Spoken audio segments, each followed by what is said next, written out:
calle. Para hablar de la situación que se registra en San Matías nos acompaña Ernesto Justiniano, ex SAR Antidrogas. Muy buenos días, bienvenido a la revista. ¿Cómo ve esta situación? ¿Qué es lo que está pasando en ese municipio fronterizo? Lo que está pasando en San Matías es una ausencia de Estado, caracterizada justamente por un aumento del narcotráfico que se ha dado de producir 80 toneladas de cocaína a 200 toneladas de cocaína en un lapso de 10 años. ¿Producción que se realiza en el país? En el país, y que el 80% de esa producción del país se va al Brasil.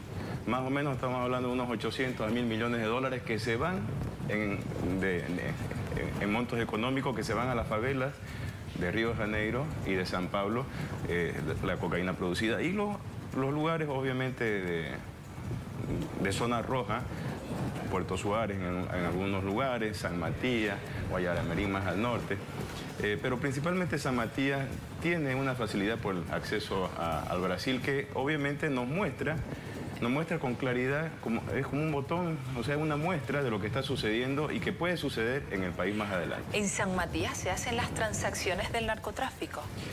Eso es muy difícil definirlo. En realidad no es que se haga la transacción económica, podemos ponerlo de esa manera, sino obviamente donde se da el intercambio por vehículos o por donde se pasa la frontera al Brasil, por donde pasa la cocaína. Entonces es un punto, digamos, que es muy importante desde el punto de vista de los narcotraficantes porque hay rutas que conectan con el resto de Brasil y que conectan con Bolivia, obviamente que son caminos que permiten llevar la cocaína, ¿no? ¿Cómo llega la droga desde donde se la produce hasta San Matías? ¿Qué pasa con los controles dentro del país?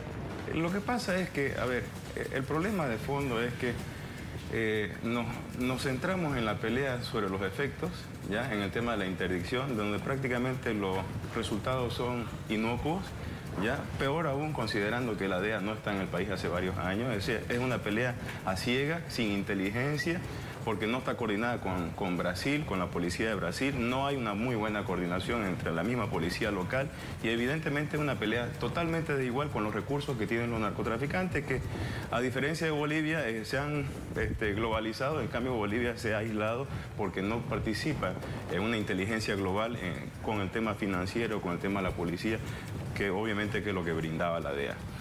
Y yo digo, nos vamos al tema de los efectos, es decir, al tema de por dónde se va la cocaína o cuánta cocaína se incauta, cuando nos olvidamos del problema principal, que es justamente el Chapare. El Chapare tiene una producción de cocaína abismal, es decir, tenemos 10.000 hectáreas que se están yendo prácticamente a la producción de cocaína y ese es un tema que no se toca, un tema tabú en el gobierno y que no responde para nada a las demandas que le hacemos desde la población en el sentido de la producción de cocaína que se está dando en esa zona. Muy sencillo, para hablar de porcentaje. Del 100% de coca plantada en el Chapare, un 95 o más por ciento se va a la producción de cocaína. Entonces, esa parte de ahí no se está combatiendo. Si combatiéramos eso, obviamente tendríamos nosotros diferentes resultados. Pero aquí es importante aclarar un aspecto, ¿no? Es decir, lo que está sucediendo también en San Matías, ojo, poner mucho ojo. Esa zona vive una economía directa o indirecta del comercio y en este caso también del narcotráfico. Al caerse el comercio con Brasil, por la crisis del Brasil, esa economía busca una fuente de subsistencia y se va al narcotráfico, pero está bien, le permite por ahí dar el pan de cada día, pero por otro lado vemos lo que está sucediendo justamente en San Matías, los aspectos de seguridad, los aspectos de asesinato. Porque se habla de clanes familiares ya en San Matías ayudando a narcotraficantes brasileros, por eso vemos que hay mujeres entre las víctimas. Las acribilladas. Bueno, pero por eso le digo, es decir, sin personalizar, porque podría ser San Matías, podría ser Puerto Suárez, podría ser, por ejemplo, Guayaramerín, es decir, y sin poner específicamente a las personas, sin mencionarlas, digamos, lo que estamos viendo son efectos, digamos. Estamos viendo que está sucediendo casos de atentados a la vida, producto justamente de una demanda, de una exageración en el tema del narcotráfico, que eso puede llegar a suceder y lo podemos llegar a vivir en ciudades como Santa Cruz de la Sierra. ¿Es solución la militarización de San Matías? Mire, yo ayer dije que eso era una especie de maquillaje. Es decir, para empezar, los militares no tienen una inteligencia, digamos, y no me refiero a la inteligencia no personal, sino la coordinación, ¿no? Una coordinación, así se le llama, para luchar contra el narcotráfico. Es decir, vamos a estar un poco tocando puertas, sí, se va a sentir. Yo creo que la población incluso va hasta responder favorablemente, pero eso es una solución parche que durará una semana, 2 semanas. Ojalá pudieran tenerlos todo el año, que mitigaría definitivamente en algo, digamos, el tema de lo que está aconteciendo. Comparado, digamos, con 5 policías que habían antes, ahora que hayan 200 personas en la calle patrullando, bien, pero eso no se mantiene. Y esto es sencillo, digamos, ¿no? Es decir, esto es como un globo. Por un lado se lo empuja, pero por otro lado sale. Es decir, ponemos más militares en San Matías, los narcotraficantes se van a Puerto Suárez, digamos, ¿no? Se van a Guayaremerín, porque el tema de fondo es que hay demasiada producción de cocaína y eso no se está trabajando correctamente. No es la solución solamente poner militares, es una solución parche. ¿Brasil no debería aportar con el control de la frontera para evitar también el narcotráfico? Definitivamente aporta. Y yo le comento, por ejemplo, Brasil ha hecho un cambio tremendo en los últimos años.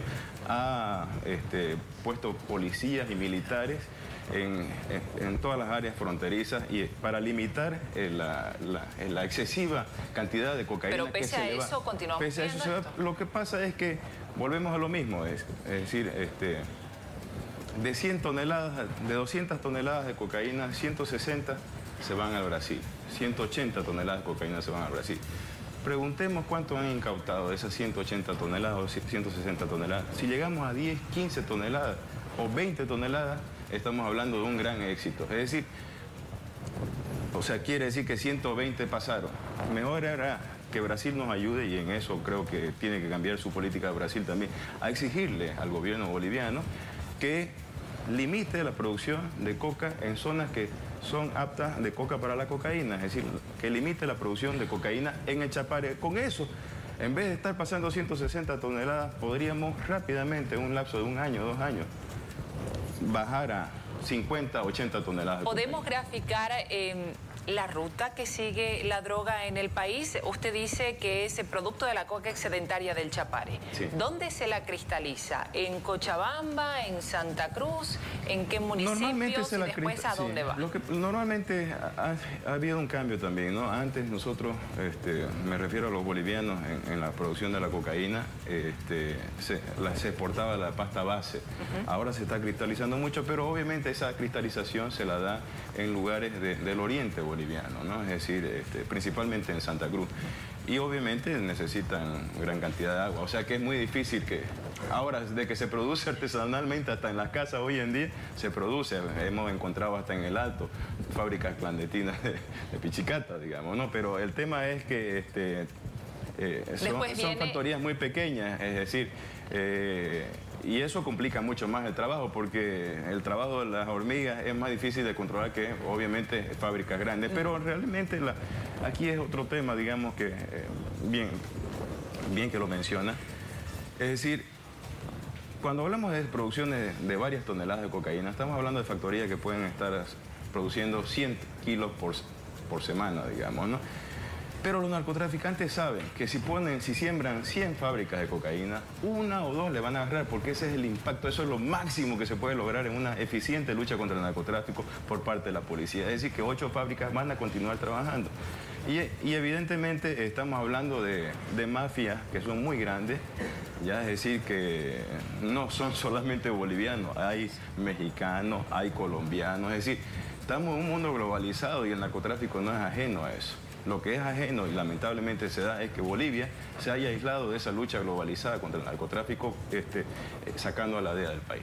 Muchísimas gracias por este análisis. Continuamos con más en la revista y le presentamos ahora nuestro resumen de noticias.